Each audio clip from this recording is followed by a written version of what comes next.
น้ำก็เริ่มทรงลมก็เริ่มหนาวเขาก็เริ่มออกรวงเริ่มเหลืองแหละพี่น้องเราจ้ะมันถึงฤดูกาลเขาเรียกว่าปลายฤดูกาลการงานเกษตรกรชาวไร่ชาวนาจ้ะวิธีทำไร่ทำนานี่เขาเรียกว่ามันกำลังจะจบเทอมถ้าเป็นนักศึกษาหรือเด็กนักเรียนนี่เขาก็ว่าเริ่มจะจบแหละ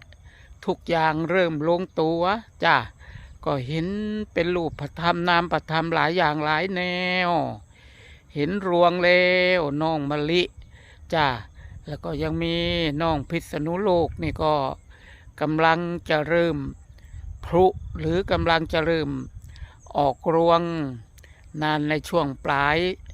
ตุลานี่ก็น่าจะเห็นผลหมดทุกเรื่องอย่างนะได้ผลเต็มที่จ้ะมีน้ำมีนามีปลามีเขามีเรานะเป็นผู้รุ่นอยู่ตลอดเวลานี่แหละพี่น้องเรา